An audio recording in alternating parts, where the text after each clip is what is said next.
narcissist discard. This is when they usually have or feel like they have no use for you, no need for you, so that they go all out and discard you. When it comes to a narcissist, they have a deep-rooted sense of self-importance. They need that admiration and that validation. They can appear charming to begin with, yet at some point they reveal their true colours. And when they reveal their true colours, when they're hurtful towards you, you might naturally distance yourself from them, which is why you can end up feeling like you're being the narcissistic one. When a narcissist doesn't get their entitlement met from you, when you place a boundary and say no over something normal that you would accept from another person, they get offended and they withhold attention, affection and support.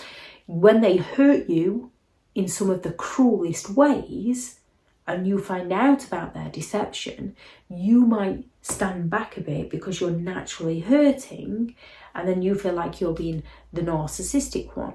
Only when the narcissist has hurt you and you stand back, they get offended because they're not getting the admiration, the attention and the validation they require from you. So they blame you because they don't take responsibility for being the one who hurt you in the first place. They lack the empathy to care for how their behaviour has affected you. They just feel entitled to do as they please, and you need to just deal with it. You need to just get on with it. You need to just serve them.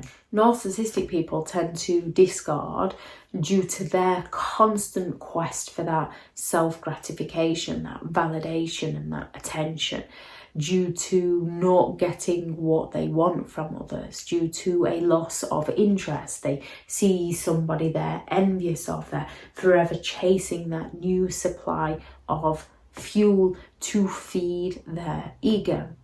Now, with a narcissist, their discards are usually temporary. When they see you doing well, suddenly they want you back. When their new supply is no longer serving them, suddenly they want you back. When you're going to help with the illusion they're selling to people, they're going to want you back. More often than not, the final discard comes from you, even if that discard is when the narcissist realizes that they are not going to get what they need from you because you've stopped giving them that emotional response. You've stopped playing into their hands. You've stopped giving the attention. You've stopped giving them the admiration. You've stopped feeding their ego. So they fall silent on you so that they can believe that they're the one that's in control. There's a big difference between going no contact because you recognize the patterns of behavior of this person and the lies and the deceit and the games that they play with you and the false promises of change, and you've had enough of their behavior, so you've got no contact because you're just no longer interested. And the narcissist falling silent on you because they're not getting their needs met by you. They're waiting for you to chase after them so that they can exploit you all the more. So the narcissist discard is often temporary. The final discard usually comes from you. Narcissistic people can discard in several ways, and one of these is to devalue you, to erode your self-esteem, to belittle, criticize, ridicule and mock you so that you don't feel worthy, so that you appreciate them putting up with you, so that you don't believe that you deserve to be treated any better, so that they can get away with their behaviour.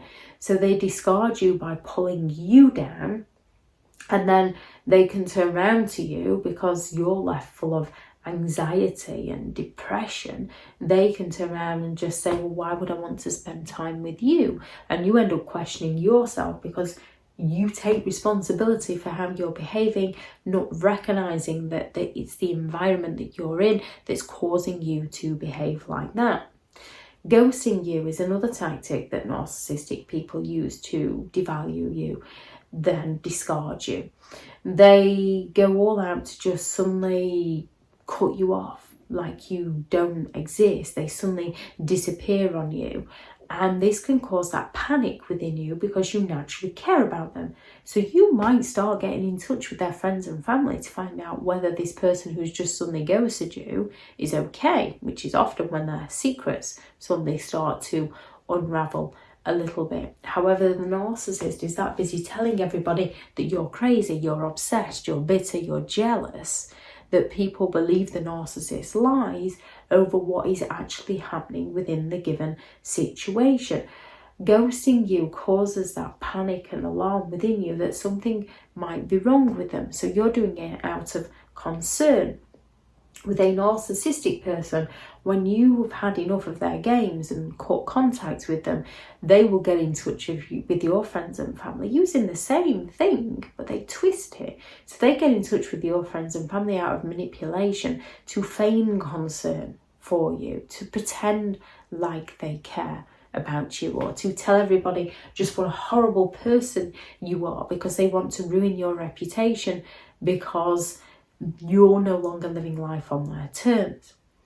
They can fall silent on you when they intentionally withdraw communication from you, when they didn't get their needs met by you, when they didn't get their own way. Yes, when somebody hurts your feelings, you can fall silent. When you discover that somebody's cheated on you, you can not have the words to express yourself. You can need time, so you can fall silent. You might not want to say something you're going to regret, which a narcissist will twist to their advantage and claim they don't want to say something they don't want to regret. So you can relate to why somebody might fall silent, and you can try to give them time. You can try to work out what you've done to offend them. However, with a narcissist, it's a case of they feared some form of exposure. You didn't stroke their ego. You didn't give them the right amount of validation. You gave them constructive feedback, which they took offense to. And let's face it, not many people like criticism. However, with a narcissist, they take constructive feedback as a personal attack because they believe they're better than you. So they're going to fall silent on you to discard you, and if at all possible, they'll look for somebody to replace you, to feed their ego, to validate them, which is why they'll go and play the victim with other people about you so that it matches the story they're telling themselves and other people about you, and it makes them feel better that you were the bad one, you were the toxic one, for they themselves are perfect. Which is the smear campaign, which is another sign of the narcissist discard, and another way they discard when they go all out to ruin your reputation to save their own. Triangulation is another one where they're going to bring a third party into the situation to bring you crashing down, to make you feel like you're worthless, insignificant. They are going to compare you to a third person so that you no longer feel enough within yourself. They are going to provoke feelings of jealousy within you to feed their ego, that they're special and they're important and they're wanted. The narcissist discard creates a lot of confusion and sadness. It can cause a lot of grief, a lot of pain, a lot of anger. You can feel betrayed and you can question your worth. When it comes to the narcissist discard, it's a case of recognising it has nothing to do with who you are as a person and everything to do with who they are as a person. Recognise their behaviour and learn to accept that it's not your fault. Find the right therapy that helps you through. Start doing the things that you enjoy to give you that desire to get up and to keep going in spite of a narcissist who is trying their best to take you down. Create your boundaries, and your best boundary around a narcissist is psychological, physical and emotional distance. Thank you very much to all the returning subscribers, and your continued support with the channel is greatly appreciated. If you are new to the channel, I'm Elizabeth Shaw. This channel is all about narcissistic behaviour to give you more understanding of the people you might be dealing with within your life, how to handle yourself around those people if you cannot go no contact, and different methods to find what works for you to help you understand and overcome narcissistic and emotional abuse. If you do find the information helpful on the channel, please do subscribe. If you are looking for further help and support in understanding and overcoming narcissistic and emotional abuse. I do have several online guides available, and those teachable links are in the video description. If you're looking for someone to speak to, I have partnered with BetterHelp, and their sponsored link is also in the video description. I do also have a couple of books out on Amazon, a Narcissists Handbook, which is the ultimate guide to understanding and overcoming narcissistic and emotional abuse, and 15 rules to deal with narcissistic people if you cannot come no contact. I shall link those into the description if you'd like to check those out. Go out there and create the day that you deserve, because you do deserve to have an amazing day. Bye.